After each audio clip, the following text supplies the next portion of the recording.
went and voted for the new governor. And I got a sticker. Warning.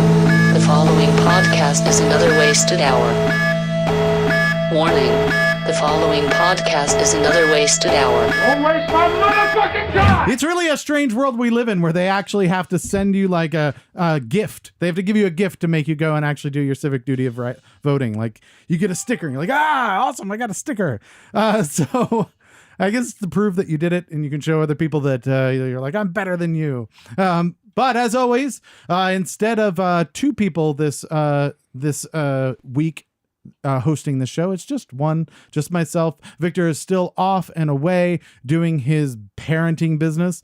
So as always, this next hour will be replaced with one ignorant, uninformed, ill-advised, self-deprecating moron ranting about opinions that I have no right to have, which are probably wrong and absolutely do not matter. My goal is to convince you that where we hail from, just outside Washington, D.C., is not just a city of politics and scandals, but one brimming with art, music, and culture. As impossible as that may seem. So listeners, now that you know why I'm here, or why you're here, my name's Keith. Luckily, since Victor couldn't be here, we do have a guest so that I'm not alone speaking to myself. Across from me is kind of my co-host this week. Everybody say hi to Julia Kasdorf. Hi, everybody. Did I say that right? Kasdorf? Totally. And yeah. I'm thrilled to be your co-host. That's what you are, essentially, because there's no other hosts. Great. Let's take over. It's your podcast this week. Okay. All right. So what do you have planned? I want to talk politics. Yeah, let's do politics. Yeah. Did you vote? Hells yeah, man. All right, good. I'm glad Not only did I vote, I got up at 5:30 in the morning to hand out Democrat sample ballots. Nice. You know. See, I don't like those people because I like walk up and I'm like, I mean, I've already researched this. Well, some people need them though. Some people, and I'm glad to be there to hand them out. Yeah, that's true. But I'll tell you, man, I was out there from 5:30 to 7:30, and I handed out about 4 Democrat sample ballots, whereas the Republican dude, next Bush over, he handed out like 20, and I thought we're sunk, man. Yeah, we're sunk, and I was so thrilled about the outcome. Yeah, definitely. Woo-hoo. I think we need to do something about American politics and make it. There were a lot of like attack ads and stuff that were coming out towards the end there that I really didn't like. They always come out. It's like no matter how hard people try to not do that, they do that. I think for some reason we need to find something else, right? Like we need to like just. We need to find other ways to make it more interesting and creative, right? Where we just are like, we get both of the candidates together, and we see how many Jello shots they can do. And then, we'll judge from there. Absolutely. Right? Yeah. So I don't know. I want to see because it's getting so. Oh, it's getting crazy. Yeah. You just undercutting and like if they're my opponent, they suck. Yeah. Now, in the case of Trump, now that was really true. He sucks. But to say take any ordinary human and beat the shit out of them, that ain't right. That ain't right. No, I think we need to find some way, like if we did, do you remember back in the day they had that show American Gladiators?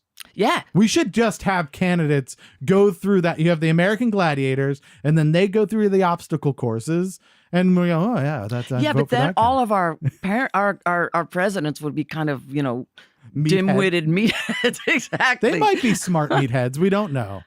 They could be really intelligent. Well, all right. Yeah, who knows? I don't know. There has to be a creative. What else do you think would work? We could do Jeopardy. I don't know. I think everybody should get shit-faced, and then we'll have a nice conversation. People get really relaxed when they get shit-faced, and we can perhaps, really say what instead of bullshitting, they'll really say what they really think. And you know what else? On that last year, when there was like 5 or 7 Republican candidates, and Trump said something utterly inexcusable to Jeb Bush. He said something like, Jeb Bush, he's on the end there because he got, his polls suck. Right. And if I was Jeb Bush, I would have gone over there and I would have punched him in the face. I would have done that. I mean, that would have made some damn good TV right there. And that's like people telling it like it is. So back in the days, there used to be physical violence. Like, back in the days of the canes and things. Yeah, like there was, I think there was duels like and such. there was a big to do in history where basically it was like a fight in Congress, where just a fist fight broke out in Congress. Yeah, and you're like, wow, that doesn't happen at all anymore. I don't know. I think it's okay. I'm okay with a little violence because some things deserve to be punched in the face. Yeah, I think we just need to figure out a way to disarm them a bit, right? And instead of the like, we're going to do a have debate. them do it in their underwear. There we go. Yeah, it sounds unpleasant, but it would bring them all down to the same level. But yeah, instead of the debates where we go like, what do you think about healthcare and what do you think about education, which they know they've already practiced all of that, right? You would just say like, tell us your deep thoughts about the infield fly rule, and they go, oh, I didn't. I'm not sure. And you're like, now we know who. How about the time when they asked the Republican candidates what woman should be on the $20 bill? Oh yeah, remember that? And they were all like, and ever since then, I've been trying to think about it myself. And I'm not sure that I've come up with a really good answer yet. No, you haven't. Okay. No, I've been researching it, but yeah, I'm glad they didn't ask me. Yeah, well, we had Susan B. Anthony on coins already. Well, so. she's great, but okay, Jane Goodall, all right, yeah, or Rachel Carson, perhaps. That's true. Yeah, there's a few good ones out there that we could definitely pick. Oh, from. There's more than a few. Yeah, you just don't hear about them. No, that's true. Mm-hmm. What do you think in terms of like in today's world? Which females do you think will end up on money like 20, 30, 50 years from now? Do you think Clinton will be on a piece of money? No. Nope. Okay. No. Who do you think will make it onto money? Well, hopefully it'll be people who, when you look back, they might have been quiet at the time, but then you find out that they're seminal. Their roles were seminal in the evolution of something important. You know. Somebody who started their own company, perhaps, and it was a sleeper for a long time. I mean, unsung heroes is the people. Here's who I'd like to see as a female on the $20 bill. Tell. Ginsburg. Oh, Warren. Warren, yeah. You could do Warren. But I think, was it Ruth Ginsburg? Yeah. What's her first name? Something Ruth Gator Ginsburg or something like that. Ruth Bader. Yeah, I got all mixed up. We have the internet, everybody. We can look it up. Let's see. Bader. I bet you it's Ruth Bader Ginsburg. Yeah, I thought it was something else. Yeah. But anyhow, I would put her on there. Yeah, Ruth Bader Ginsburg. Correct. Yeah. I'm all for it. Yeah. I think that'd be a really good one. Right on. I'd vote for that. So yeah, I think those are the way to do it, right? We need to come up with more interesting. How about that transgender woman who's now a delegate from Manassas? I didn't hear about this. Oh, who's she? I'm sorry, I don't know her name, but the man who introduced the bathroom law in Virginia, he was a delegate. She replaced him. So that's good. Funny. So good. Oh, that's awesome. Yeah. Yeah, that's always a weird one. Here's the problem I have with those laws, and maybe there will be listeners who are like, we're never going to listen anymore. And that's fine. Go ahead and turn off my podcast.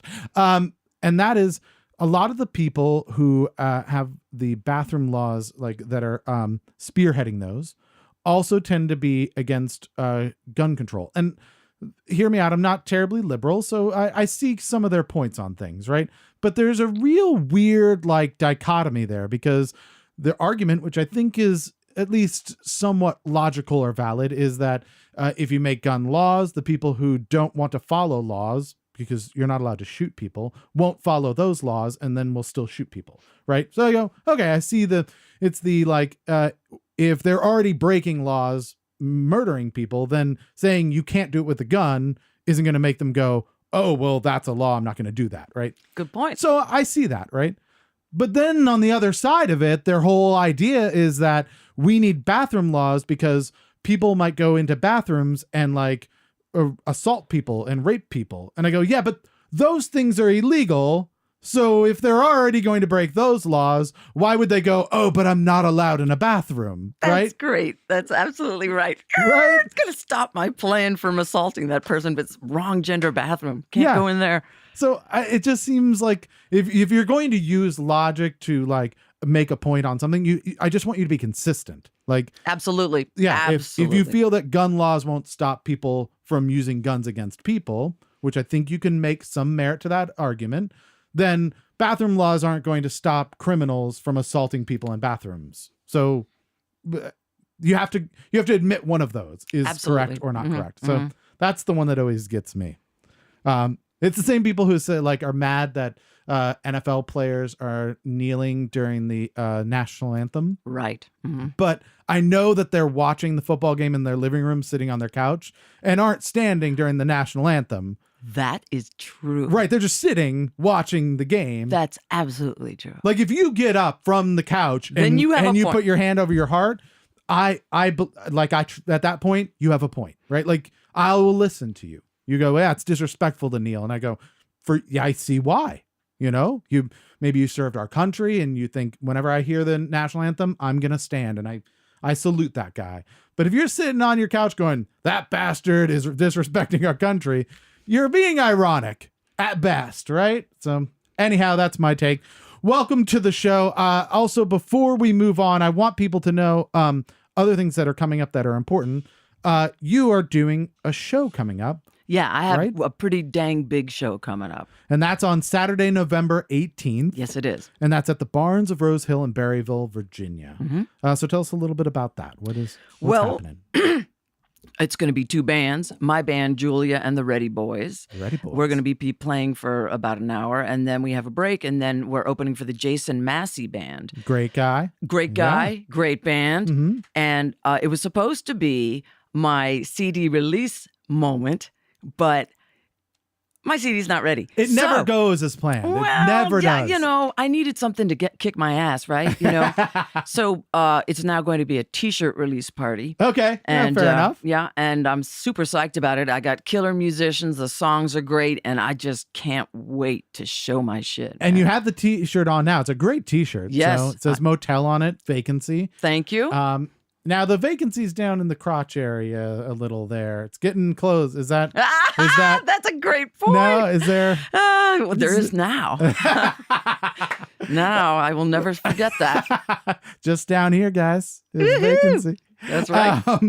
So the new album is called Motel. We actually have a track from that album. Yes, we do. Which is going to be called The Minute I'm Gone. So we'll play that a little later. If you're feeling a little too anxious and you need to hear it right now, fast forward to the 1 hour mark of this show and you can listen to the entire track, but we'll play a little sample of it a little later.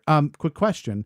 Has this been played for anyone so far? Is this been released? No. So this is the world premiere. Wow. Of now I'm nervous. The song The Minute I'm Gone. Yeah, it is. That's exciting. All right. Yeah.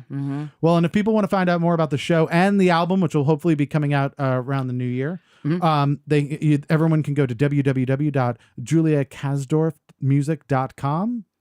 Right? Absolutely. All right. Well, then without further ado, let's move on to the weather report.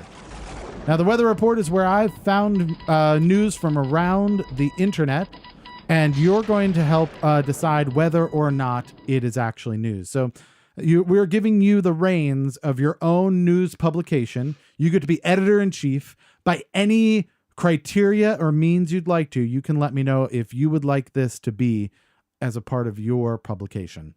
If you think of it as legitimately news, or is it fake news? Hashtag fake news.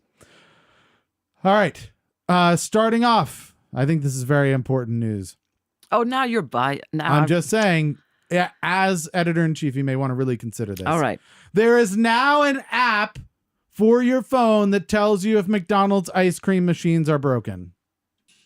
That's right. You do not have to go to a McDonald's and find out that you cannot get a McFlurry. You can now go to your iPhone app. Raina McLeod, I think is her name. McLeod, maybe. Had an Oreo McFlurry hankering, so she went to her closest McDonald's. That McDonald's had a broken ice cream machine, and all her hopes and dreams were dashed. Yeah. So Rena had an idea. What the world needs is one more single functional app on the App Store. If you download Ice Check for your Apple device, because Android users don't like ice cream apparently, you'll be able to not only find out but also share with the other McFlurry enthusiasts if that particular store's ice cream machine is down. Or you could do what I would do, which is just go to a different McDonald's. It's probably not all of them down. I don't know if I need an app for it. Or you could do what the Mistress of Destruction would do and literally find every McDonald's that it's marked having a broken machine and switch it so it says that they are working just to fuck with people who have this app. That sounds like a lot of work. She right loves there. chaos. Yeah. That's all she lives for it. So the question is, it's definitely a new level of convenience. Is it news? No. Not news. No, if it had said, we will let you know if the 7-Eleven coffee is fresh, Okay. then I'm into that. Oh, gotcha. That I'm into. Gotcha. So it was what it's. You don't have a problem with the concept. It's just the No. product that's being That's told. a very good point. Thanks for breaking it down for me. It is the product, not the concept. So it sounds like you have an idea for an app. Oh, yeah. Is what I'm hearing. Mhm. You may need to make is the 7-Eleven coffee fresh app. Yeah. Yeah. I All think right. that would be a big service to a lot of musicians. All right, fair enough. Not news. Is that the sound of a toilet? No, Oh. that's a storm. Oh, okay. I thought maybe. And then a news ticker thing. Yeah, I heard that. And that's what it's weather report. I get it. Yeah. Okay. It's puns. The whole show is all I puns. get that. All right. A woman calls Taco Bell racist for not being able to order French fries. Yep. What we've learned this week is that drunk people are stupid. I mean, we know that. That's not news. It's not news. No, it's not. But what is news is in this case, what the drunken lady claimed to be racism. Now, we do know that there's a lot of racism in the world. There's systematic racism, system-wide racism. There's still racism between people in certain areas. This is a new level, I think, though, that maybe we shouldn't consider racism. I'm not sure. I'll let you decide. She walked up to the counter and tried to order French fries. The employee said there were no French fries. At which point the big problem was revealed. See, the drunken lady thought she was in a Burger King, at which point, so you can now see her point because Burger King should absolutely have French fries. Yeah. The other problem was that she said, and I quote, "This is racism at its fucking best," because they wouldn't give her any French fries. Why did she select racism as her complaint? Yeah, I was like, ironically, here's an interesting twist on it. Taco Bell has hinted that they may start selling French fries soon. So maybe to battle racism, that might be, because you don't want to be racist. Well, not obviously racist. Yeah, right. And they have those little chicken chips, which are basically nuggets. So might as well have fries at this point. No. No? Why? Because Taco Bell is allegedly Mexican. Oh, so Mexican fries is what we need. Yeah, maybe that would be the answer. French Mexican fries.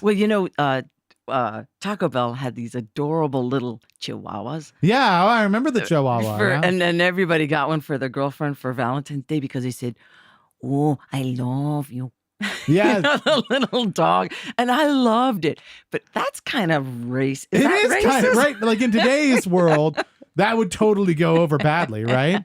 If you had a talking dog that had an obviously like stereotypical accent. Yeah. Yeah, no, I think it would be like, no. But that's too bad. It is.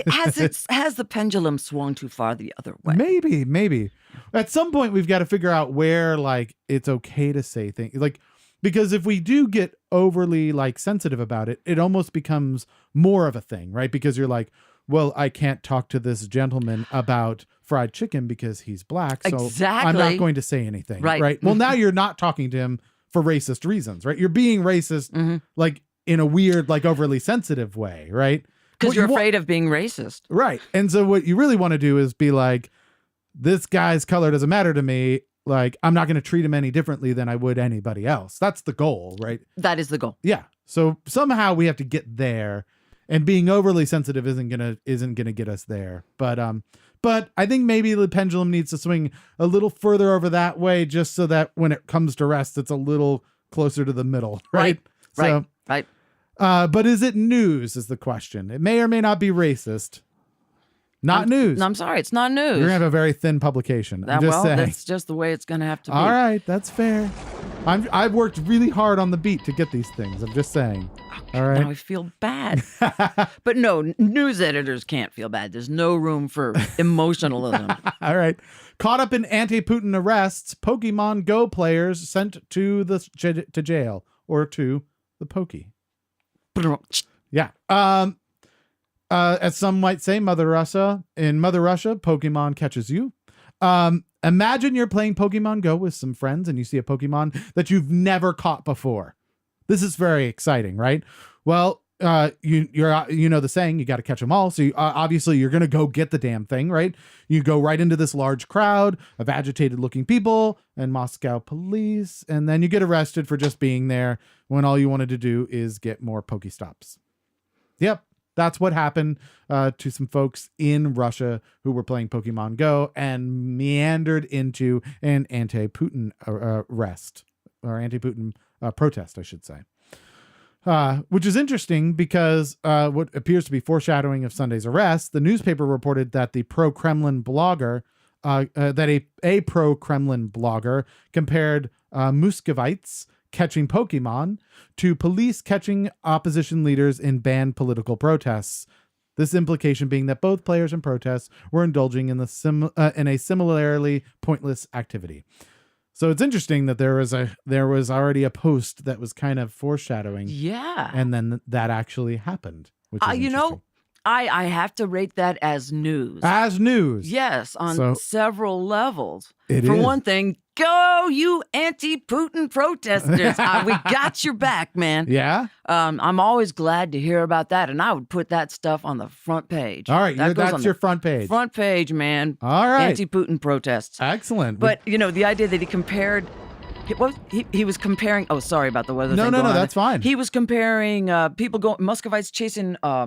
Yeah, so it's people who are getting Pokemon to people who are police catching opposition leaders. Okay, so I guess the police have some kind of. So the opposition leaders must have some kind of, device on them, or some kind of frequency, so that the policemen are going around going, "Oh, it's like a Geiger counter, right?" I see I think what they're saying is that no matter how many Pokemon you catch, there's always going to be more Pokemon, right? Oh, okay. And no matter how many opposition leaders that you catch, there are always going to be more opposition leaders. Hell yeah! I think that's what they're saying. Hell yeah! Did you hear that, Putin? Did you hear that? This is news for you. There's always going to be more opposition leaders. Yeah.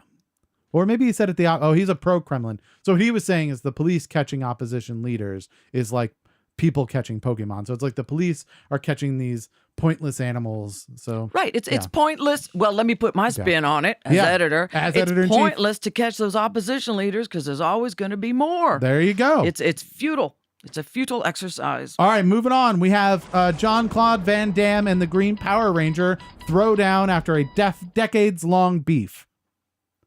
That's true. I know you didn't know this. First of all, the most impressive thing about this story is that the Green Power Ranger and Jean-Claude Van Damme are still relevant enough to have a green room at Comic-Con. That's where this went down. In 1995, at the Mighty Morphin Power Rangers The Movie premiere, Mr. Damme and Mr. Ranger exchanged words. I assume disagreement about if karate's cooler when you're wearing a leotard or not. And probably, I don't know, 15 years later, the Green Power Ranger, a.k.a. Jason David Frank, tried to settle their beef by challenging Van Damme to a fight. Now, this was really smart on his part because at that point, JC, Jean-Claude, was 50. So, I mean, if you're going to go after somebody... Wait for 15 years? Yeah, wait until they could possibly qualify for AARP and then challenge them to fight you in a ring. I assume later the Green Power Ranger called out the beef lady and the one who says, "I have fallen and I can't get up." Because he's going low, right? But apparently it all came to a head at Mexico City Comic-Con recently, where they had to share a green room after Van Damme demanded an apology. Instead, they agreed to a fight, like right there, like in the green room. The fight was apparently over before it started as Frank held Van Damme in a headlock against a wall until his pension kicked in, I'm assuming. So, is it news? Well, tell me, did the Green Power Ranger use his cool Green Power Ranger powers? I don't even know what the Green Power Ranger powers are. But they're cool. They gotta be cool, you know? Is there even a Green Power Ranger anymore? I think he turned into a white Power Ranger. Isn't there a thing about that? I'm not really down with it. My kids are older now, so we left that scene. We need someone to email us at anotherwastedhour.com or to listen at anotherwastedhour.com, I believe it is. And let us know if the Green Power Ranger still exists. And what his cool powers are. And what his cool powers are. I think he's a dragon. Something dragon. I don't know. I honestly don't know.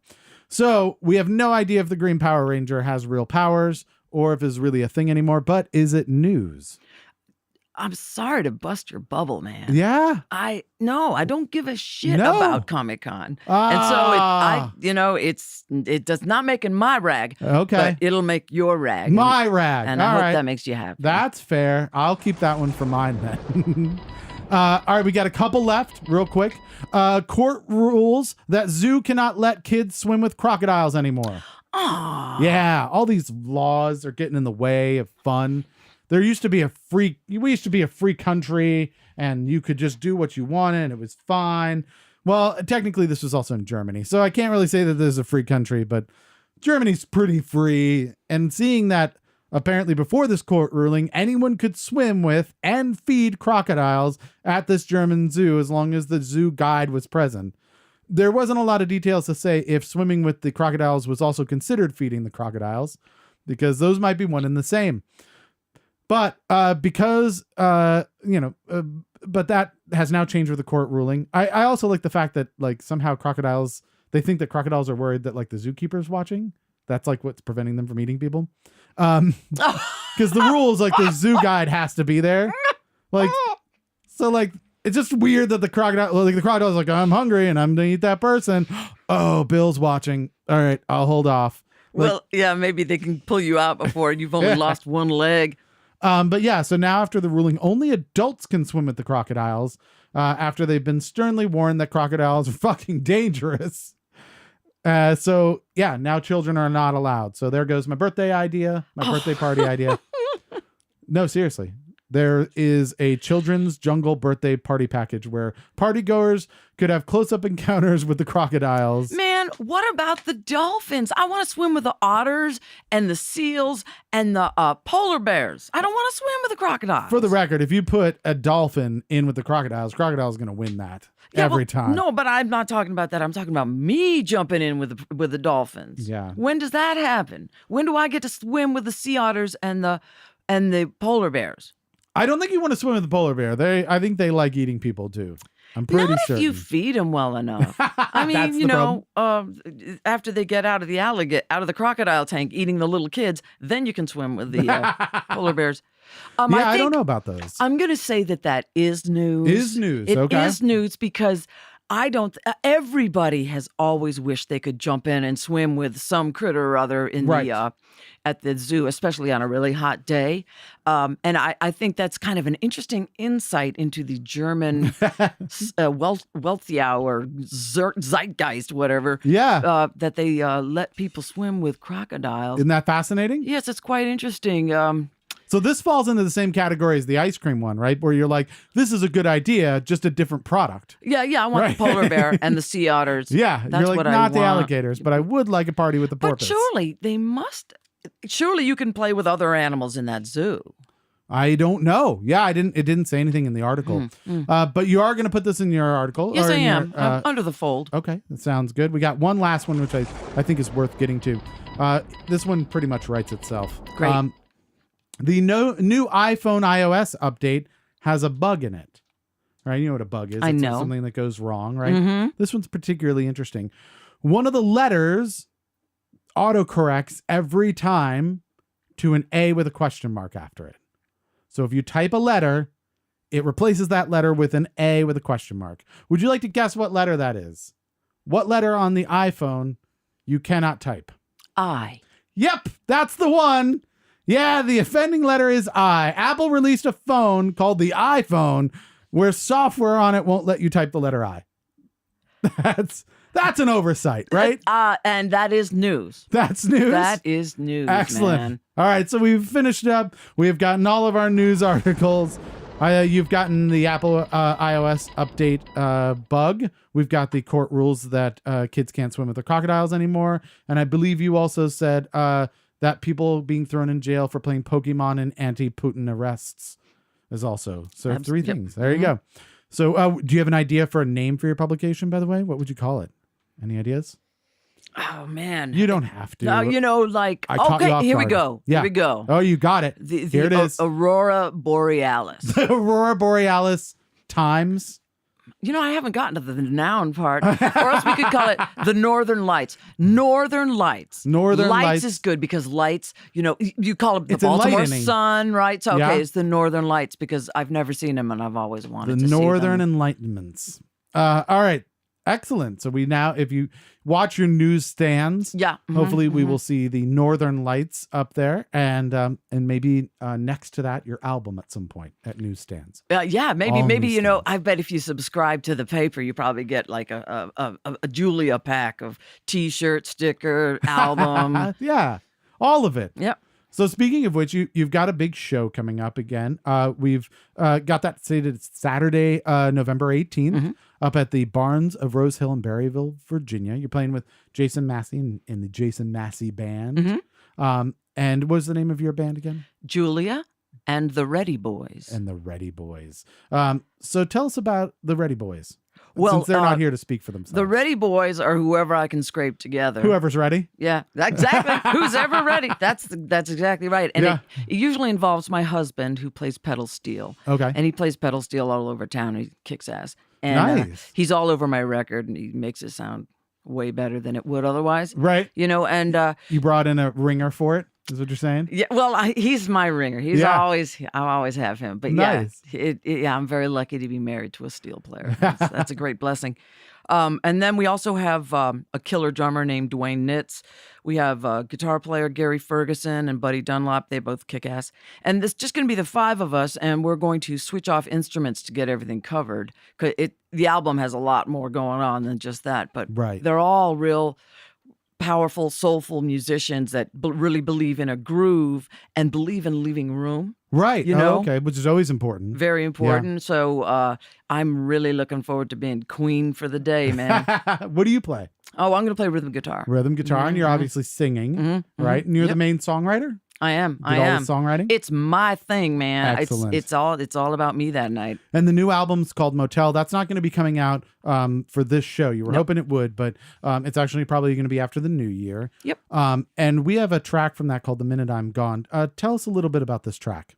Well, I wrote it about a friend of mine because I was watching her and her boyfriend, and it was so predictable. They break up, and then the next thing you know, they're back again. He's like, oh, he's texted me. Or, Yeah. I hate that motherfucker. Oh, look, he got a text. And you're like, who are you talking to? No one. I'm not talking to anyone. It's him again, isn't it? And it was like, No, it's fine. and then two changed. weeks would go by, and it's like, we have a gig, and she is about to break up with him again because she was in my band, and so we better plan for this. Right. And, I mean, you could set your watch by it. So that's where this came from. And then it was, no, he changed. He said he was sorry, and like he's totally going to do things differently. Oh, same thing all over again. Absolutely. Well, we're going to play a little snippet from this song, and the entire track itself is available down at the end of the show. So if you want to fast forward to the 1 hour mark of this show, you can listen to the entire track. But let's just take a quick listen to a sample of the song "The Minute I'm Gone" from Julia's new album Motel. You kicked me out again from my love shack. I heard the door slam, saw the paint crack. You had it with the girl, and that's a fact. But the minute I'm gone, you want me back.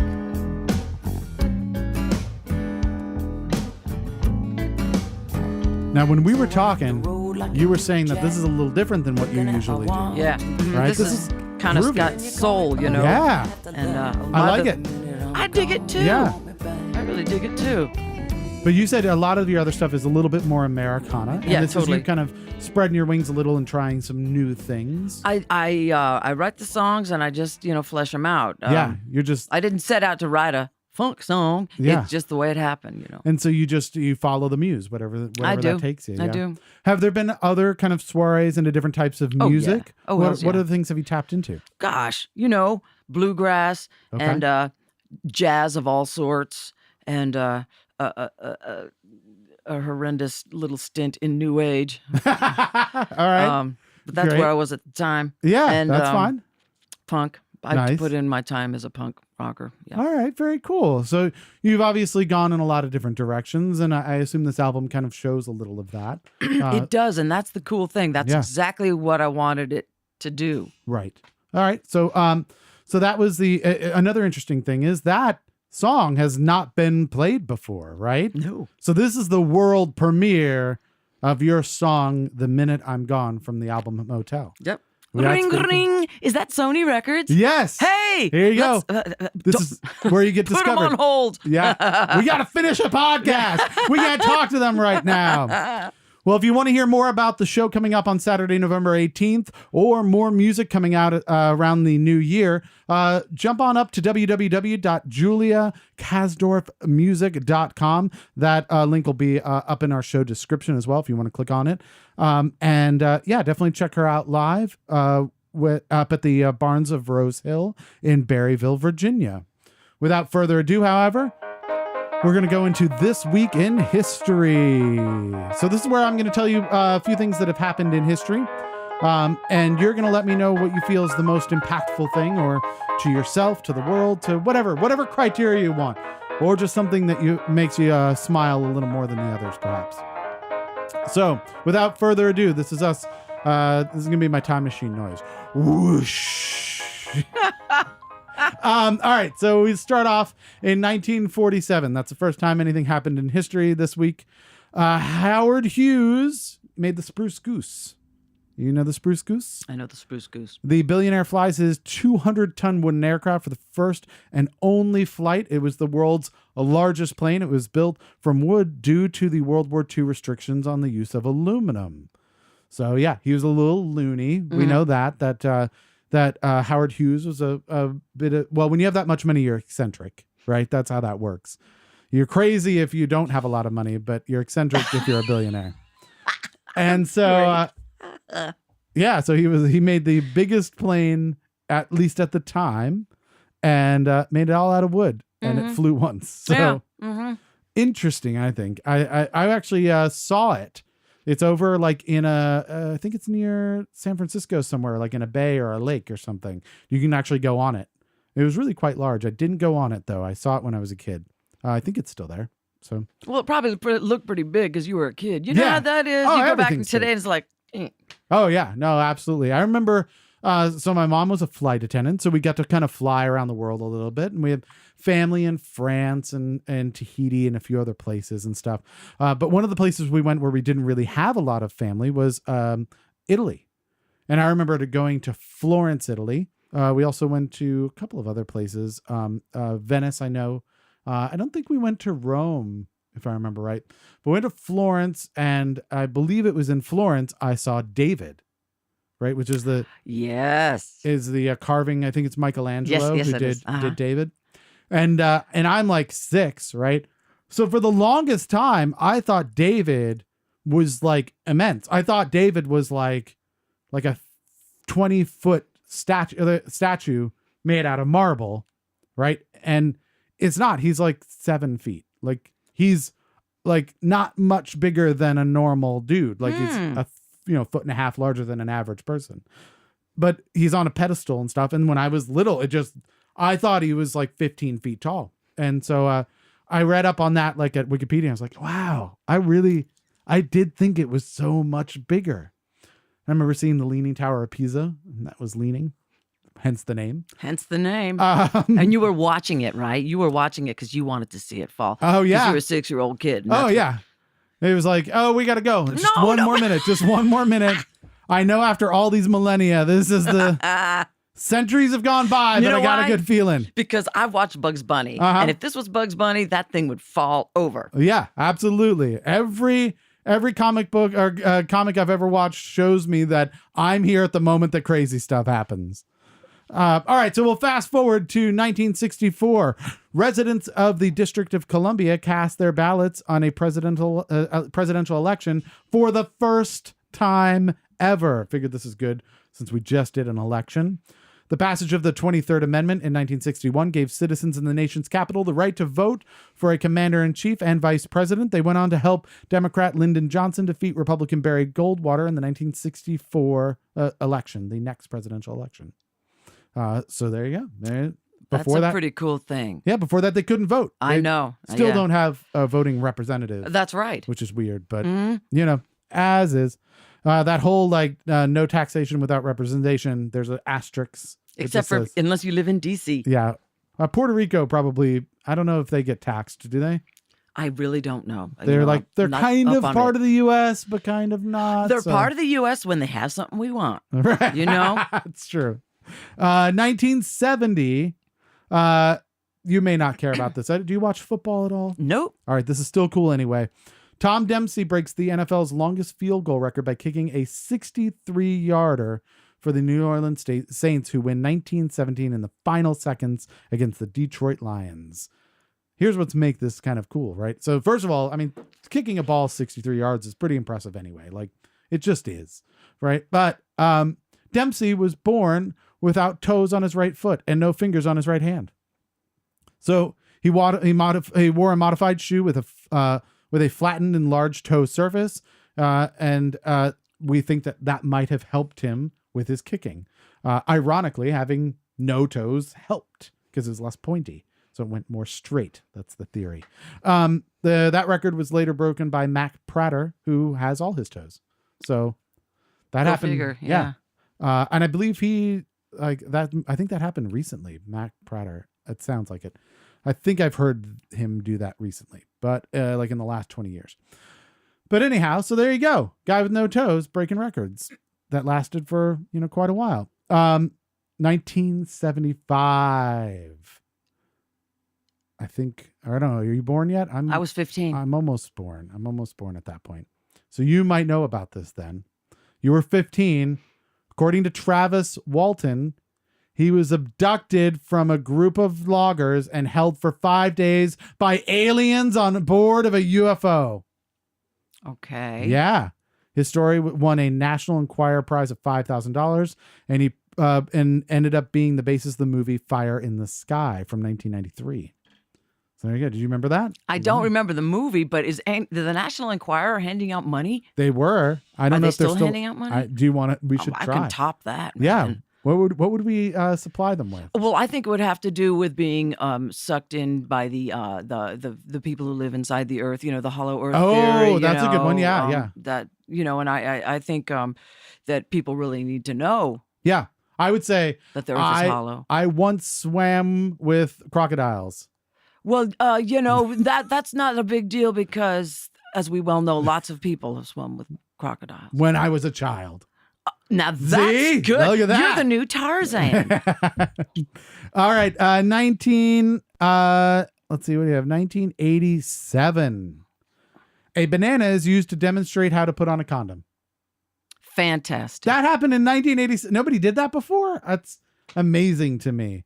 Well, they might have done it. Maybe they just didn't demonstrate it. Yeah. So it was by singer Ruben Blades on a PBS special. Do you remember that special?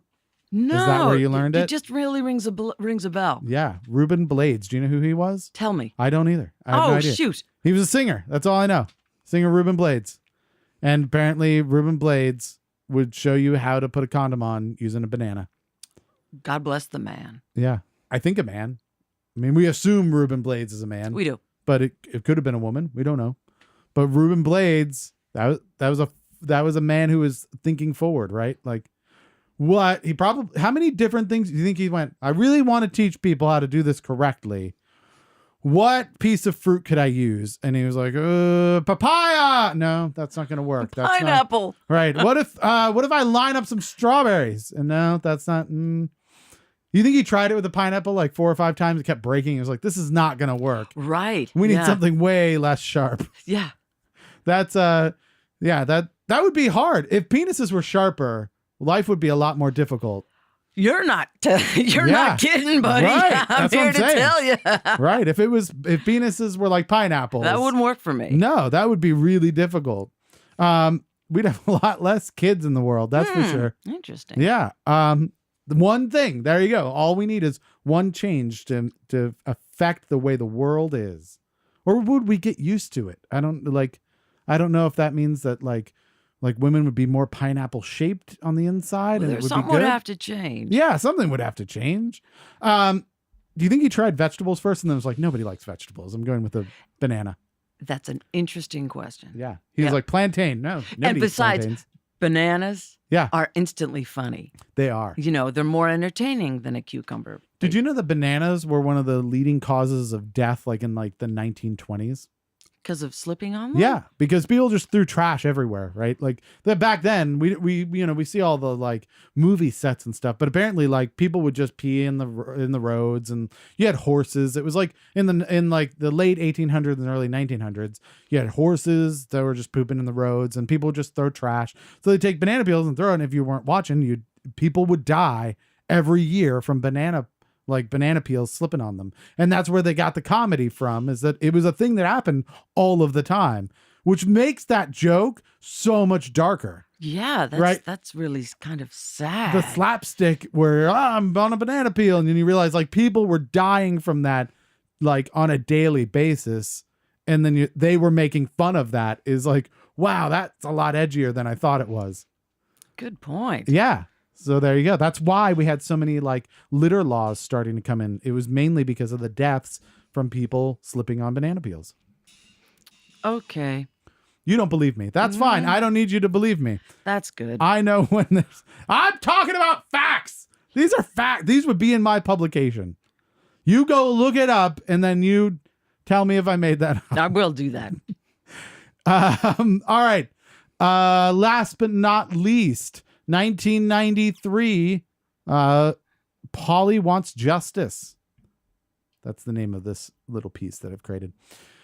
Jane Gill is murdered in her mansion. Gary Rasp, her business partner and beneficiary of a large life insurance policy, is later arrested. However, the murder victim's African gray parrot keeps repeating, "Richard, no, no, no." Yep, which led to investigators to Richard Mantoon, a friend of the victim. However, the parrot's testimony was not allowed in court, and Rasp was eventually convicted. Whoa. Which one was Rasp? Rasp was originally arrested. Right. And then went after the other guy because the bird kept saying, "Richard, no, no, no." That's pretty crazy, huh? Well, I'm glad they didn't admit the parrot into court, because really that's just not admissible evidence. You don't think so? No, it's hearsay. What? If you were to say, like, "What's your name?" and is it "I'm Polly," you'd be like, "That's true." It doesn't lie. No, it merely mimics. Right. It is not. It doesn't have the discernment. Yeah. So if you would allow a tape recorder in, why wouldn't you allow a parrot in? All it does is essentially. Do you let a tape recorder in? Yeah. If there's a tape, if you had a tape of that woman going, "Richard, no, no, no," right? You'd go, "Oh, well, that's not her. That's a recording of her," right? It's a mimic of what she did. It's actually like either ones and zeros, or it's magnetic waves that are making that noise. It's not her mouth anymore. She's gone. And we are okay with assuming that that is admissible and that is evidence against Richard, right? Where the parrot is really just mimicking what she said, just like the tape is, right? Very true. So why is it not admissible? They should neither be admissible. Yeah, neither should be admissible. Nope. No. Oh, absolutely okay. not. You're gonna not find a lot of justice. Aren't you? Well, you have to look into the tape, man. You have to find out. You have to analyze it and find out. I mean, they could have been recording a soap opera. That's true. That's true. They did open up the parrot and find that it had not been doctored. So. Oh, well, now that is. Let him in. Yeah. Poor bird, all opened up. So that's all I have for this week in history. That's everything that occurred in this week. Everything in history. I did not miss a single thing. So you're really not believing me anymore. I feel like there's distrust between us. Well, I'm sorry, and it's not your fault, it's me. That's on me. Is it? That's on me. Well, all right. If you say that you're going to change, then we can get back together. This time I really mean it. Yes. All right. So what are you going to pick as the monumental moment in history this week? Yeah, the voting. That's voting a good in one. DC. Yeah, I think it's very topical. Yep. We just voted, and in 1964, the residents of the District of Columbia got to vote for the first time for president of the United States. So I think that is a very And they put important thing. Johnson over Goldwater, and I think that was a good move, except for the Vietnam War. But let's not talk about that. But man, dig it. He did, civil rights did make its big move forward. That's true. Yeah, right around that time. Mm-hmm. Yeah. So all right, there we go. So that is the most important thing that happened in history by whatever criteria we used just now. Write that down. Make sure that we put that down for next year. We're gonna make a calendar. We should make a calendar of all of these things that people say are really important. All right. So back to what's really important this week, right? And that is you have a show coming up. I sure do. I mean, voting aside, right? Parrots, we don't need to talk about that anymore. We need to talk about the fact that you're going to step on stage at the Barns of Rose Hill and just rock the faces off an entire crowd. Yeah, I am. Yes. Is this where do you usually play in this area? Is this your first time at Barns of Rose Hill, or It's have my you played first. there before? Sorry, I'm jumping all over you. I'm not supposed to do that. No, that's fine. It's my first time at Barns of Rose Hill, Okay. and what I called them up and proposed the gig. Yeah. And you have to do that a year in advance. Really? So that's a real commitment to your craft. You Yeah. You got to think, well, my band is going to be together, and Yeah. And so I've been waiting all year long for this particular gig, and they sell tickets in advance, and I would love for it to sell out. That would be Amazing. a real high for me. Yeah. And it's a great stage where people come to listen. So more of a listening room than it is like getting drunk and dancing kind of room. Right. Mm-hmm. Okay. I mean, though you're welcome to get drunk and dance, of course. Yes. But usually I play solo, and I play wineries Okay. and breweries and places like that.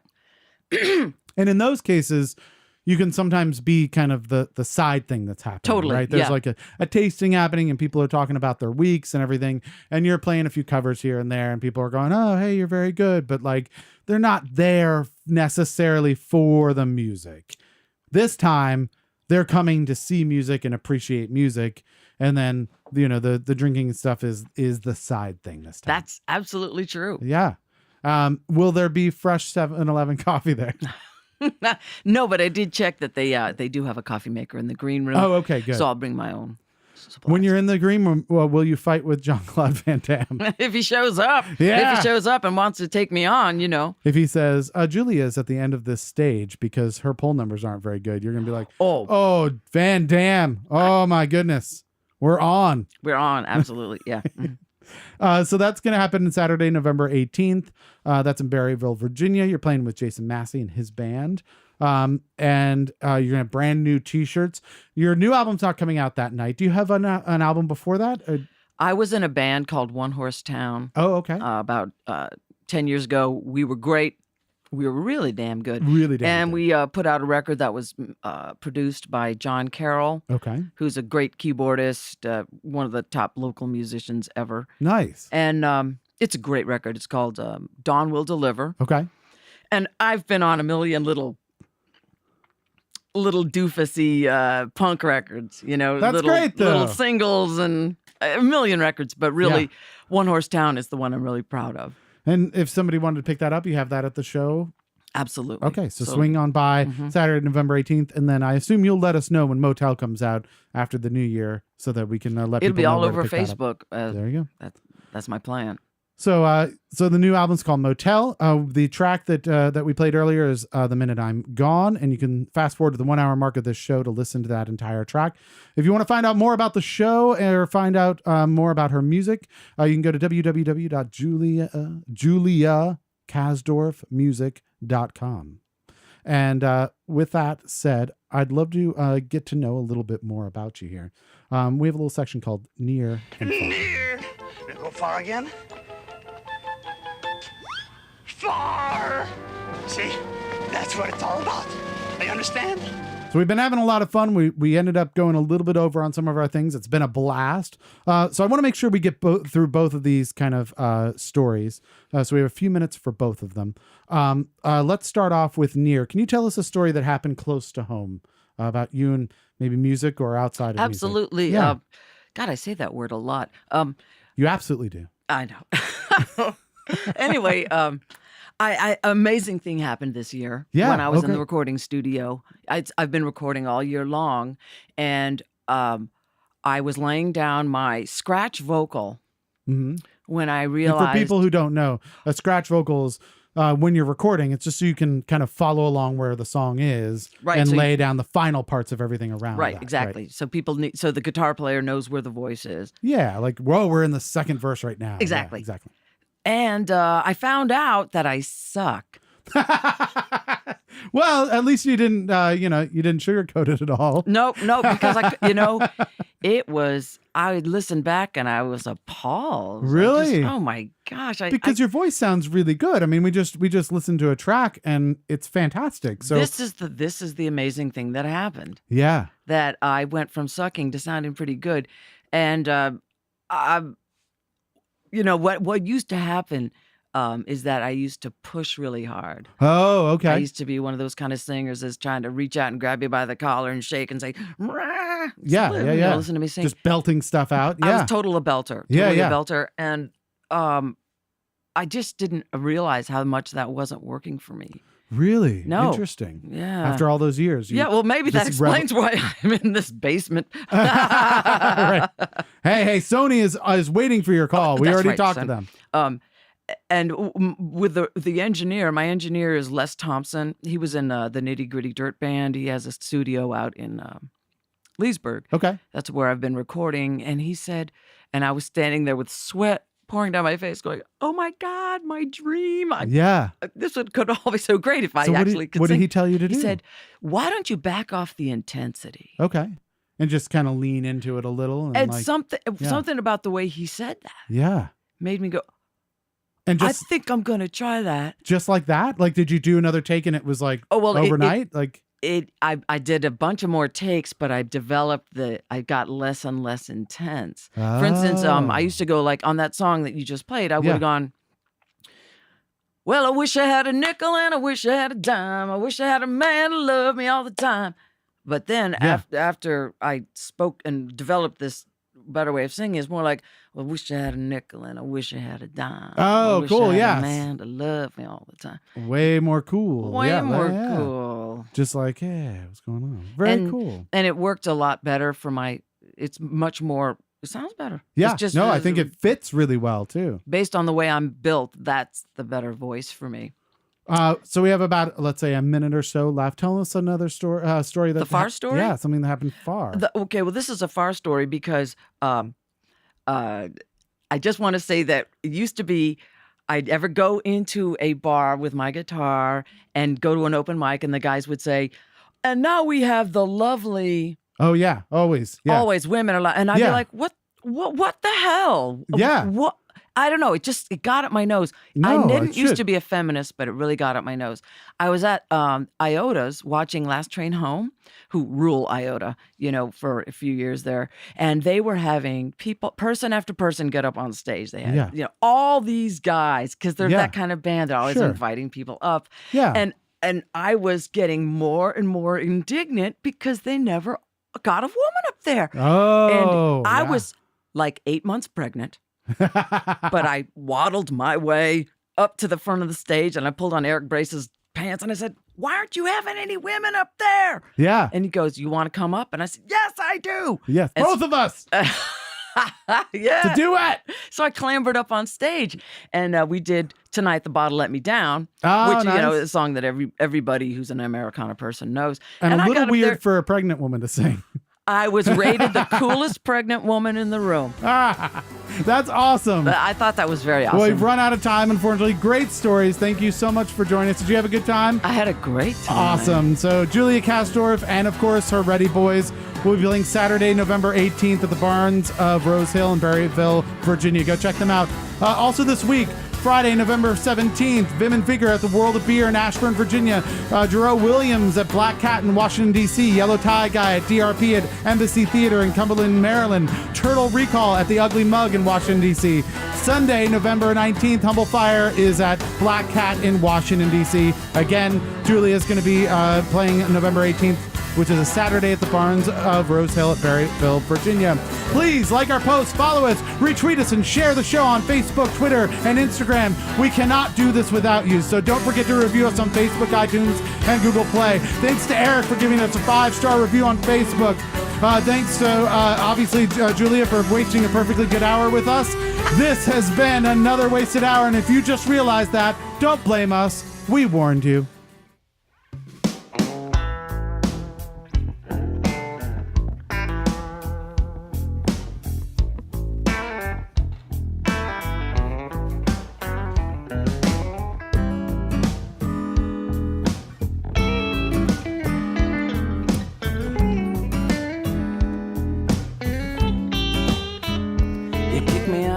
From a love shack, I heard the door slam, saw the paint crack. You had it with the girl, and that's a fact. But the minute I'm gone, you want me back.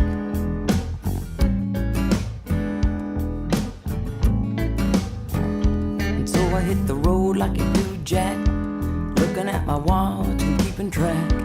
Then you call me up and I have to laugh. The minute I'm gone, you want me back. You want me back. You want me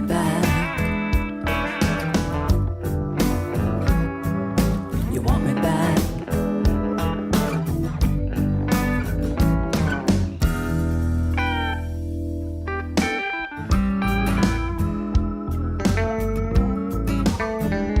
Come on, take a look at our love tracks. Come on, take a look at our zigzags. Someone ought to check my head for cracks. The minute you call, I come running back.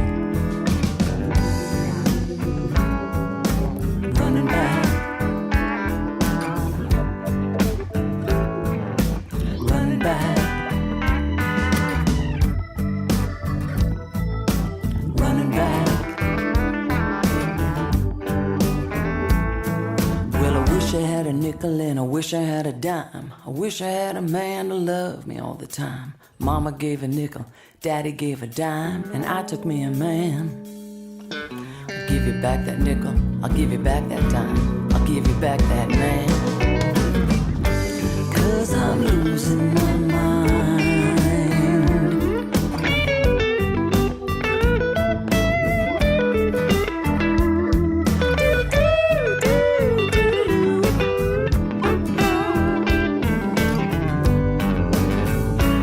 All pull up your chairs and have a sit back. We're gonna do a dance round the same track. It ain't exactly love, but it's a fact. The minute I'm gone, you want me back. You want me back.